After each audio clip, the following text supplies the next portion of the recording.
There are stories that begin quietly, almost invisibly inside ordinary homes. Yet behind the polished smiles and polite conversations, something far deeper takes shape.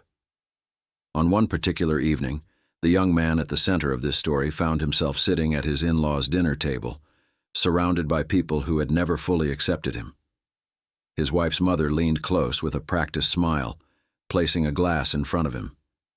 "This one's special," she said softly. "A little cocktail just for my favorite son-in-law." Her hand trembled as she set the glass down. Her eyes lingered on him longer than they should have. The young man responded politely, as anyone might. He smiled, nodded. Yet inside, something unsettled stirred. Quietly, without anyone noticing, he exchanged that glass with the one sitting before his father-in-law. Minutes passed. Conversation continued. And then, nearly 45 minutes later, the father-in-law's face turned pale. Sweat gathered on his brow. He rose from the table abruptly, stumbling toward the bathroom. At that very moment, the young man understood two things. First, that his wife's mother had meant that glass for him, and second, that she knew he had realized it. This young man's name was Julian. He was 32, a photographer who had built his life with nothing more than determination, long hours, and the eye of an artist. Weddings, wildlife, magazine spreads. He had made a career out of capturing the world through a lens. It was honest work, and he was good at it. But to his in-laws, none of that mattered, especially to Diane, his wife's mother. His father-in-law, Gerald, a man who lived by square footage and stock portfolios, never missed an opportunity to belittle him. At nearly every family dinner, Gerald would ask the same cutting question. "How's the little photography hobby going?" Julian's wife, Haley, would squeeze his hand under the table, her silent apology for the parents she could not control. That night, when Diane placed the glass in front of him, Julian had only just returned from a grueling assignment. He had spent a week in Montana, trudging through snow to photograph bison for a major publication. His body was sore, his face raw from the wind. All he wanted was rest. But Haley insisted they attend her mother's birthday dinner. Just a couple of hours, she had promised. Julian had met Haley 6 years earlier at an art exhibition where some of his photographs were on display. She was completing her master's degree in environmental science, determined to make a difference. Their connection had been instant. She understood his need to capture the world, and he admired her strength to protect it. But her parents, they were another story. From the very beginning, Gerald had made his expectations clear.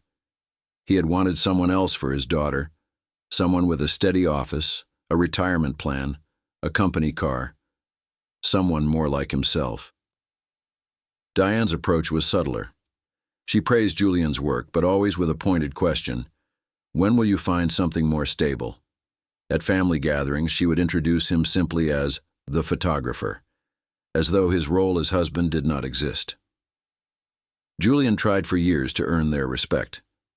He brought fine wine to dinners, shared his published work, even spoke of the well-known clients who trusted him. Nothing changed. To them, he remained an outsider, a temporary chapter in their daughter's life. One Christmas, Julian overheard Diane on the phone. Her voice carried through the hallway as she spoke to a friend. "Haley could have married Thomas, you know, an orthopedic surgeon. Family money. But instead she chose the creative one." The pause before the word creative made it sound less like praise and more like a flaw. Gerald wasn't kinder. When Haley and Julian had once mentioned that they were hoping to start a family, Gerald pulled him aside. His words were sharp. "Children are expensive. Maybe think about real employment before bringing one into the world." Julian kept those moments to himself. Haley loved her parents despite their flaws, and he refused to force her to choose sides. So he smiled, shook Gerald's hand, complimented Diane's cooking, and carried on. But the signs were always there, quietly building. Diane pulling Haley into the kitchen whenever Julian spoke of a new project. Family photographs where he was conveniently left out. Gerald suggesting Haley see a therapist for her impulsive decisions, staring at Julian while saying it. Julian had chosen to ignore these signs, hoping time would soften their judgment. But he was wrong. On that Friday evening, after his long week in Montana, he gathered his strength, put on a clean shirt, and drove with Haley to her parents' grand colonial home. From the outside, the house looked perfect. Manicured hedges, polished brass fixtures, the aroma of roast beef in the air. Inside, however, tension waited for him. Dinner unfolded in its usual pattern. Gerald boasted of his business ventures. Diane adjusted the table settings, fussing over details. Haley's brother and his wife attempted polite conversation. And Julian, he sat quietly, sipping his drink, counting the minutes until he could leave. Then came dessert. Diane stood proudly and announced that she had prepared her famous sangria. The family clapped politely, and Julian offered to help carry the glasses. That was when he saw it. In the kitchen, away from the others, Diane had 2 glasses set apart. As Julian entered, he caught the unmistakable sight of her quickly pouring something from a small vial into one of them. The liquid was clear, without scent, but there was no mistaking her trembling hands as she tucked the vial away. "Oh, Julian, I've got this," she said too brightly. "This one's for you. A special recipe, just for my favorite son-in-law." Julian's throat tightened. He looked at the glass, saw the faint film floating on the surface. Something was very wrong, but he smiled, calm, controlled. "Let me help you carry these," he said, lifting both glasses before she could object. Back at the table, Gerald was busy on his phone, not paying attention. Julian placed the altered glass in front of him, and Gerald drank without hesitation. Julian set the other in front of himself but never touched it. Instead, he asked for water with his dessert. 45 minutes later, Gerald was pale, sweating, stumbling from the table. The sound of his illness echoed down the hall. Diane's face drained of color. Her eyes met Julian's across the table. And in that moment, Julian knew. She had tried to test him, to break him. And now she realized he understood. He didn't confront her. He didn't raise his voice. Instead, he calmly ate his slice of cake, while in his pocket, he quietly carried the untouched glass that had been meant for him. The Monday after that unsettling dinner, Julian carried the untouched glass to an old acquaintance. Jason had once been a client, but now he worked at a university laboratory, specializing in toxicology. When Julian placed the glass before him, Jason raised his eyebrows. "Family matter," Julian said quietly, and Jason asked no further questions. 3 days later, the results came back. Jason's voice on the phone was measured but strained. "Julian, there were substances in that drink. Nothing immediately life-threatening, but powerful enough to cause hours of unconsciousness, gaps in memory, confusion. Whoever prepared this knew what they were doing." Julian thanked him, asked for a written report, and ended the call. He did not tell Haley. Not yet. Some truths are too heavy to place into a loved one's hands without proof to carry them. Instead, he told her simply that he wished to skip family dinners for a while, explaining that he needed to focus on an upcoming gallery exhibition. She looked disappointed, but did not argue. In the weeks that followed, Julian began searching for answers. Quietly, carefully, he traced the details that had always hovered at the edges of his suspicions.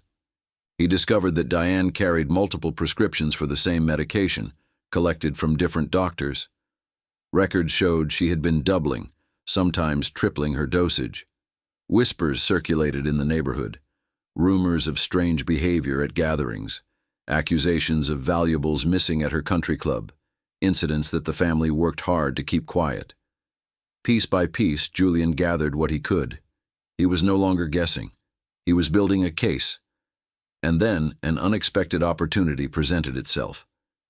Haley mentioned one evening that her mother needed new photographs for a social profile. "She actually asked for you," Haley said, her voice tinged with surprise. Julian smiled, but inside he knew this was no casual request. It was a chance to confront the truth. That Saturday, he arrived at Diane's house alone, camera bag over one shoulder, a sealed envelope in his hand. She was waiting in the living room, poised as always, dressed elegantly, her mask of control intact. Gerald's at the office, she said quickly, almost defensively. Good, Julian replied.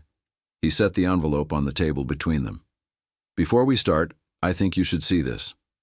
Inside were the laboratory results and the prescription records. Her hands trembled as she flipped through the papers. This is absurd, she whispered. I would never... Julian's voice remained steady. We both know what happened. What I don't know is why. Her eyes hardened.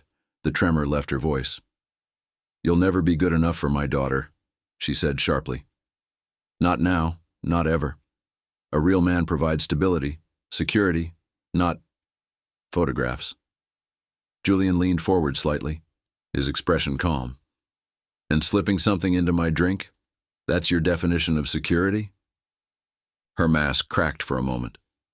She lowered her voice, firm but unrepentant. It wasn't meant to harm you. Only to keep you from that gallery opening you've been boasting about. Haley needs to see who you really are. Unreliable, weak, distracted. Her words landed like ice. This had not been an accident. It had been deliberate, calculated. Julian took a long breath before speaking again. Here's what happens next. You will tell Gerald exactly what you've done. And from now on you will treat me with respect. Not because you believe in me, but because the alternative is far worse. If I choose to share this report, these records and all the stories I've collected, your own daughter will know you in ways she never imagined. Are you ready for that? For a long moment, Diane said nothing. Her lips pressed tightly together. At last she muttered, She'll never believe you. Julian stood, gathering his bag. Perhaps not. But she will believe evidence, and the people you've wronged. Think carefully before you gamble on losing your daughter. He left the house without taking a single photograph. That night, Diane struck first. She called Haley, saying Julian had acted strangely, even threatened her. And once again, Julian was forced to defend himself with the truth. He showed Haley the report, the prescriptions, the messages Diane had sent over the years. Haley shook her head again and again. My mother wouldn't do this, she whispered. But her voice wavered. Doubt had begun to creep in. Days turned to weeks. Silence filled their home. Haley spent more time at her parents' house, returning with eyes red from tears. The weight of manipulation pressed heavily between them. Then, one evening, a package arrived on Julian's doorstep. No return address, only his name scrawled across the top. Inside was a small drive and a folded note. You should see this. Vanessa. Vanessa, married to Haley's brother, had always seemed quiet, almost resigned. Julian plugged the drive into his computer, his hands unsteady as he opened the files. There it was. Home security footage from Gerald and Diane's house. The first clip showed Diane in the kitchen that night, pouring from the vial into a glass. Then Julian entering, carrying both glasses out. And finally, Gerald drinking. The proof was undeniable, but the footage revealed more. Voices later that evening, when Julian and Haley had already left. Diane, her voice sharp with anger. You drank the wrong glass. And Gerald, his voice rising. This isn't the first time you've pulled something like this. Julian replayed it again and again, his stomach tightening. It was no isolated act. It was a pattern. Gerald knew. Another clip showed the two of them days later, arguing once more. Gerald's voice low, warning. He knows what you did. Diane's reply was chilling. So what? It's his word against mine. Haley will never side with him. And if she does, then she's no daughter of mine. Julian froze as her next words cut through the room. I've already started planting doubts. By the time I'm finished, she'll think the divorce was her own idea. This was no longer about him alone. It was about years of control, years of shaping and bending their daughter's life. Julian's phone trembled in his hand as he dialed Vanessa. Why did you send this to me? He asked. Her voice on the other end was steady, though heavy with exhaustion. Because Julian, they did the same thing to me. Julian sat in silence as Vanessa's words sank in. "When I married Owen," she continued, "they tried to break us apart. For 2 years, they whispered to him that I wasn't good enough, that I was manipulative, that I was after his money. And he believed them. I fought, Julian, but eventually I gave up. I let them win." Her voice faltered. "But when I saw what they were doing to you and to Haley, I couldn't stay silent anymore. Not again. Not to someone else." Julian leaned back, the weight of her confession pressing on his chest. It wasn't just his struggle. It was a cycle. Carefully repeated, calculated, designed to keep control. Her final words lingered long after their call ended. "They'll never stop, Julian. Not until someone forces them to. You have the proof. Do what I couldn't." The next morning, Julian received a message. It was from Gerald. "We should talk. Man to man. No wives." They met at Gerald's country club, a place that served as his fortress of pride. Gerald sat in a private lounge, bourbon in hand, his posture relaxed, his voice smooth. "Families are complicated," he began. "My wife can be protective. She may go too far sometimes, but she means well." Julian's eyes narrowed. His tone was calm but cold. "Slipping something into my drink is not meaning well." Gerald waved a hand dismissively as though brushing away smoke. "A misunderstanding. Diane takes medication for anxiety. She must have mixed up the glasses." Julian pulled out his phone. On the screen was a frozen image. Diane, in the kitchen, tipping liquid from a vial into the glass. He set it on the table. Gerald's smile vanished. His voice hardened. "What do you want? Money? Is that it? I always suspected you married Haley for the wrong reasons." Julian leaned forward, his voice steady. "I don't want your money. I want you both to stop. No more whispering doubts, no more interference in our marriage. Leave us alone." Gerald chuckled bitterly. "You think you're the first man to come through here demanding respect? Haley always comes home, Julian. Always. Ask her about Thomas." Julian froze. "What about Thomas?" Gerald's smile returned, cruel this time. "Her fiancé before you. A doctor. A good man. We didn't approve of his background. 6 months later, she broke it off. Came crying back home. History repeats itself, son." The words gnawed at Julian. He needed the truth. He called Haley's old college roommate Bethany. Her voice on the line was heavy with memory. "Oh, Thomas. That was a disaster. He adored her. But her parents. They planted stories, false evidence, convinced her he was unfaithful. By the time Thomas tried to explain, it was too late. She didn't trust him anymore." Julian felt the pieces lock into place. This was no coincidence. It was a pattern repeated again and again. Anyone who drew Haley away from her parents was cut off, erased. He reached out to Thomas himself. At first reluctant, Thomas eventually shared old emails and messages, proof that Gerald and Diane had meddled until the relationship collapsed. Julian didn't stop there. He contacted other friends from Haley's past. Again and again, he heard the same quiet echoes. Partners and companions pushed away, friends who had suddenly disappeared from her life, all under subtle pressure from her parents. Meanwhile, Vanessa continued to help in secret. She provided more footage she had copied from their in-laws' system. Conversations between Diane and Gerald, spoken in low voices but captured clearly. In one clip, Gerald's words were sharp and certain. "Once they divorce, we'll convince her to move back home. She can run the foundation, meet suitable men." Julian listened to it all in silence. Each word, each clip, each document was another piece of a puzzle that had stretched across years. He gathered it all, the lab report, the prescriptions, the testimonies, the footage. Every thread of evidence that showed this wasn't simply about him. It was about control that had shaped Haley's life since her youth. The time for quiet endurance had passed. Julian decided it was time to reveal the truth, not in private whispers, but in front of the family itself. Julian chose a Friday evening. He invited Owen and Vanessa to his home, keeping his true intentions quiet from Haley. The table was set for dinner, but the real meal would come afterward, the truth laid bare. They ate in tense silence. Haley sensed something was coming, but Julian remained calm.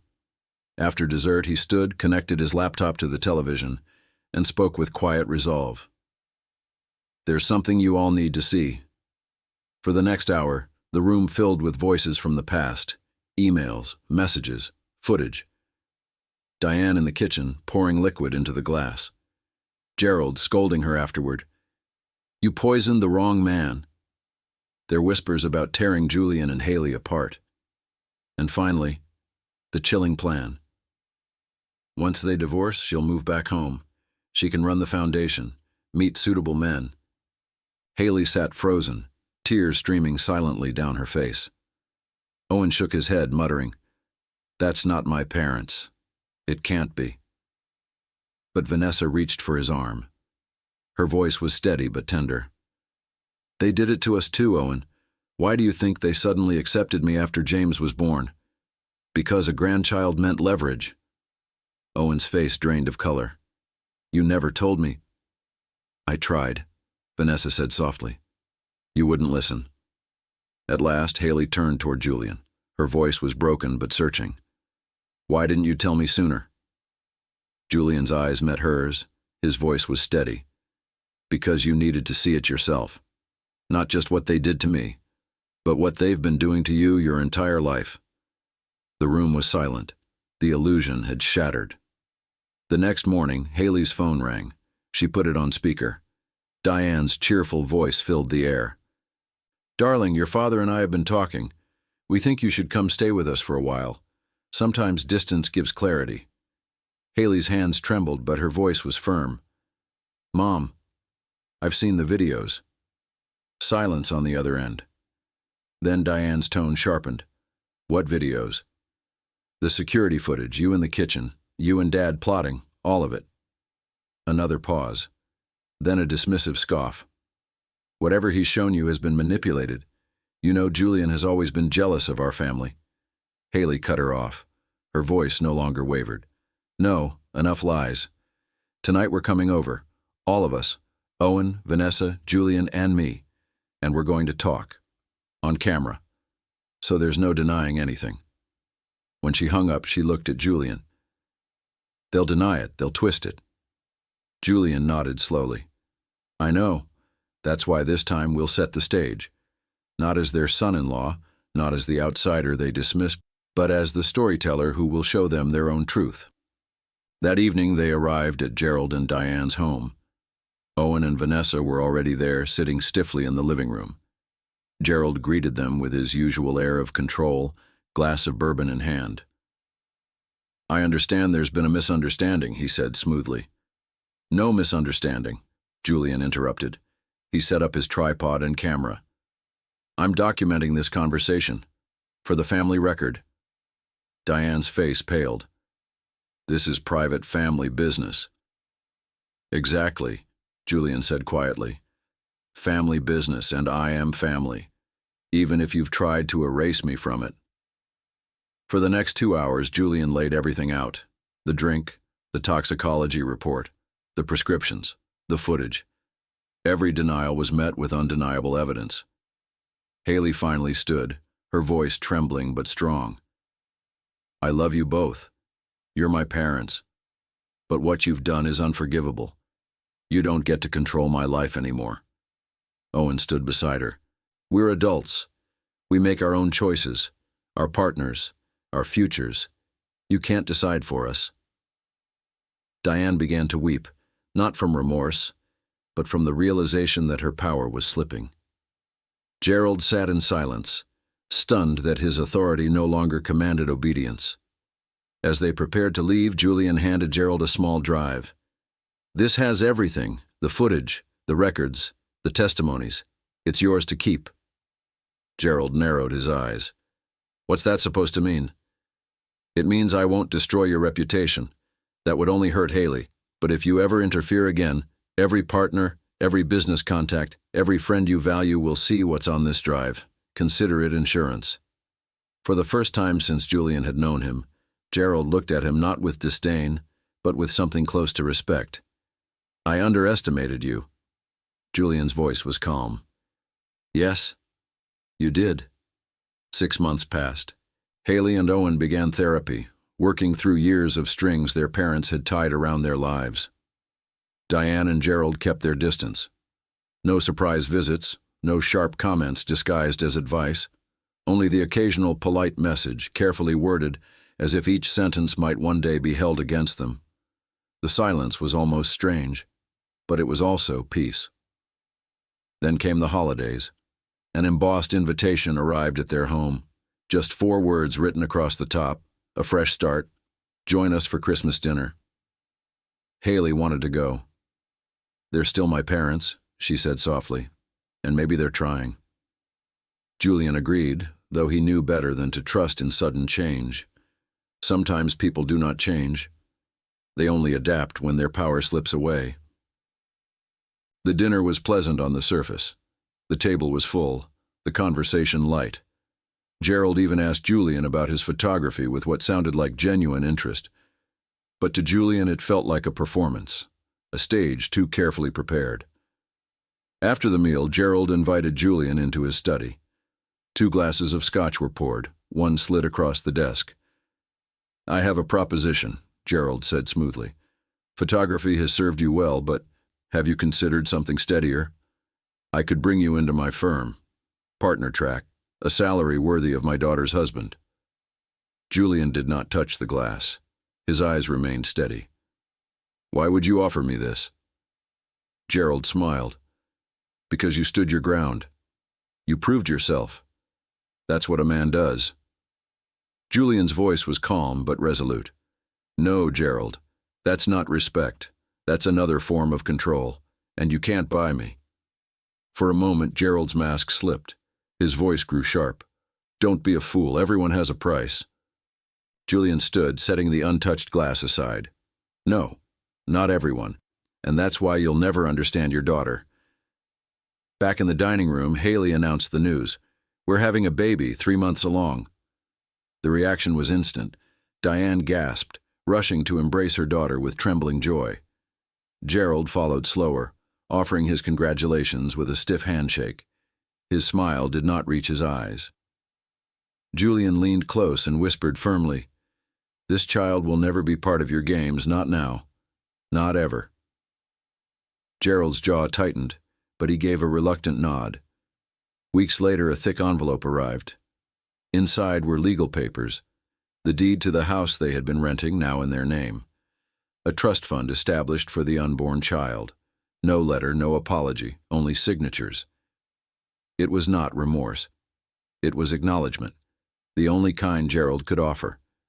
When their daughter was born, they named her Eliza. In the hospital, Diane and Gerald arrived with gifts, soft congratulations and cautious smiles. But this time, they behaved like visitors, not rulers. The months that followed were different. Quieter, boundaries finally held. The young family found a rhythm. Sleepless nights, gentle rocking. The kind of peace that comes not from absence of struggle, but from freedom hard won. Julian poured himself into his work again, and in the spring his own gallery opened in downtown Asheville. Friends came, clients came, even his parents from Oregon flew in. The walls were filled with years of photographs, wild landscapes, tender portraits, stories told in images. Toward the end of the evening, Diane and Gerald walked in. They did not stay long. Diane held Eliza briefly under Haley's careful watch. Gerald shook Julian's hand, looked around at the photographs, and for the first time said simply, "Well done." Later that night, as they locked the gallery doors, Haley asked quietly, "Do you think they've changed?" Julian thought for a long moment. "No, but they've accepted they can't change us. And sometimes, that's enough." That night, sitting on the porch under the mountain sky, with Eliza asleep upstairs, Julian understood something he had never admitted aloud. He had not won by playing their game. He had won by refusing to play at all. The greatest revenge was not in breaking them, not in exposing them. It was in living well, on his own terms, with the family he had chosen. And in the end, that was the most powerful truth of all.